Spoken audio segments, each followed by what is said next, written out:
200 बन जाए, 300 बन जाए, 400 बन जाए, उससे हम गुजारा करते। बेटी का एक तरफ कीता है तो उसका रिश्ता टूट गया, लेकिन वो जहेज़ बहुत मांगते हैं, मैं इतना कहाँ से लाऊं। तो आपका 5 माह का किराया है, तो माली मकान आके आपको तंग वगैरह तो नहीं करता? वो तंग करते ना, वो मेरी बेटी को आके छेड़ते।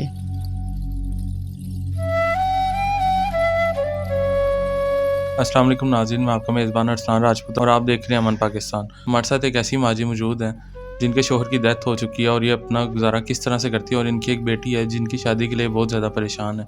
उनको जहेज़ की ज़रूरत है और आइए जानते हैं इनकी हालात किस तरह के हैं। आपके शोहर की डेथ किस तरह से हुई? जी, उसको पहले खांसी आई है तो बुखार भी साथ था, तो उस तो बाद उसको डॉक्टर से लेके गए ना, तो उन्होंने आखा जी इसको कैंसर हुई है।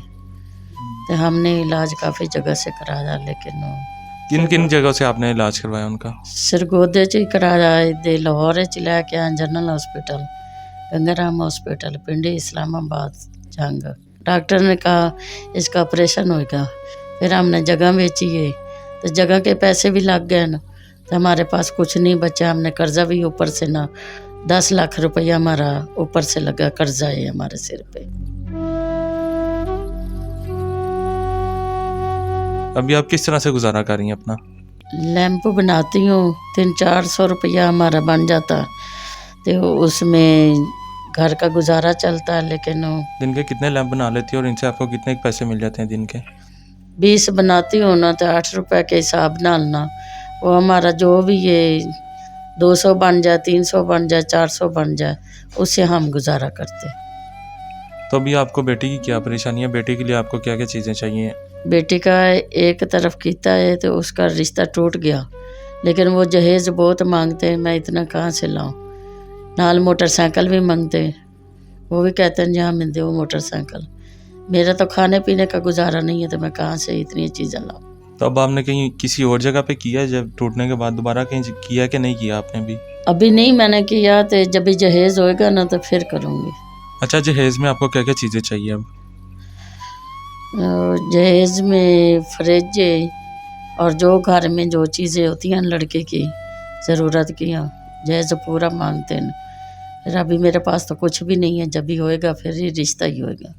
तो अभी आप बता रही कि मकान किराए पे है, बिल वगैरह भी हैं, आप किस तरह से देते हैं और कितना किराया आपका रहता है, कितना कर्जा आपके ऊपर है, ये सब कुछ बताएं। हमारा बन जाता है 10 लाख कर्जा, अभी 5 महीना का इनका किराया है 12,000 के, 12.5 के हज़ार। तो आपका 5 माह का किराया है, तो माली मकान आके आपको तंग वगैरह तो नहीं करता? वो तंग करते ना, वो मेरी बेटी को आके छेड़ते, लेकिन मुझे अच्छा नहीं लगता। क्या कहते हैं आपकी बेटी को, क्या कहते हैं आके? वैसे आके हाथ लगाना, वो कहना हमें एक दूसरे के साथ बैठने दो, ऐसा करो, तो इसको मेरे साथ भेज दो।